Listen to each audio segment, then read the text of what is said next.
Often when you look at how migration is represented in institutional media, it's often in terms of stereotypes. We got swamped by vast numbers of people. The rate of immigration, it's that there has been too much. When you're doing conventional journalism, you're the one with all the power. So you're the one that gets to choose the questions, you get to choose how you write it up, you get to choose how you pitch it to an editor, you get to choose which facts you leave out. So I thought it would be really interesting to look at some of these issues, but working with the people who are maybe the subjects of some of these stories.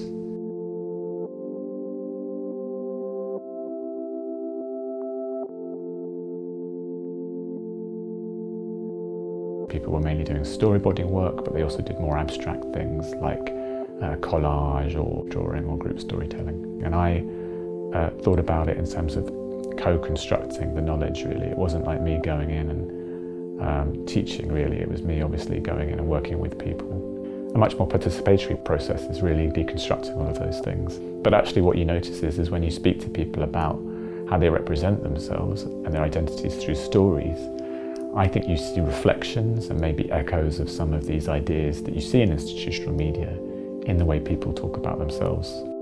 We had a number of Kurdish women who were reflecting on objects and talking about them and the memories that they made them think of. And Ramziya did a story which was very personal to her, which talked about her circumstances of arriving to the UK.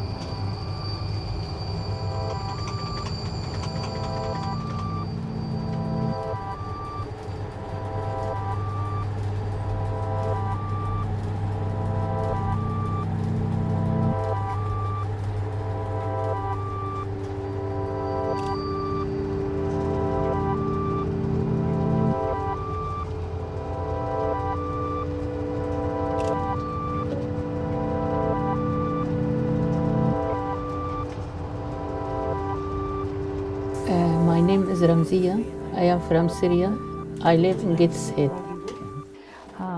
نحن كنا في الصيف فكتبنا. Yeah, so last summer holiday when she came here, Rob he came as well. So they was writing a story about their life. She wrote about her family, how they moved to Iraq, and then they now separate her kids in Germany and Sweden, and right now she's here only with her husband. Yeah, it's only about the experience they had and the experience, like the bad time they went through. So it was really like important to share it or to say it to someone. He's a young man living and working in the northeast in Gateshead. He has chosen to talk about his interest in Iranian wrestling. I want to be a hero, but I think I can't. No, you can't. But how? Just believe yourself. You can do everything. Yes, but look at him. He's very strong, but I'm not. I'm sure you're better than him because you had more training. I lose in a competition. Why? Because I don't believe myself.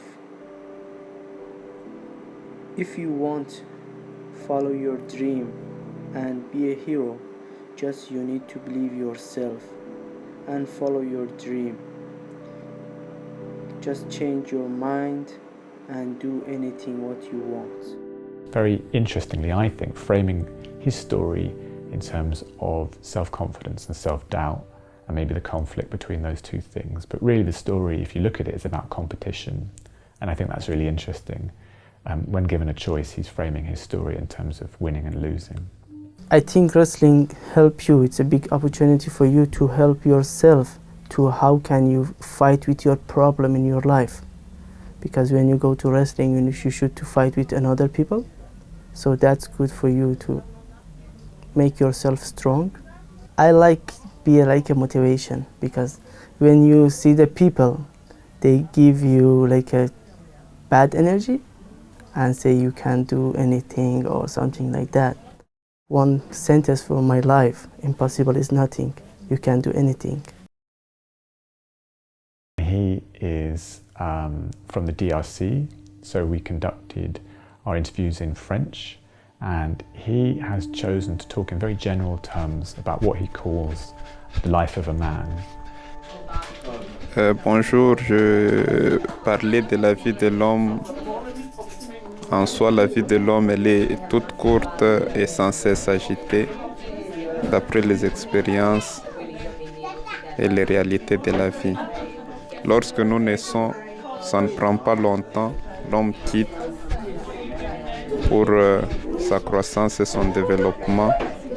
Après un temps, il va changer pour embrasser la vie estudiantine, communément appelée les études ou écoles.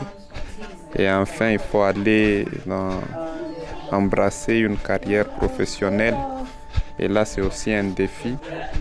Et après, il faudra fonder un foyer ou une famille.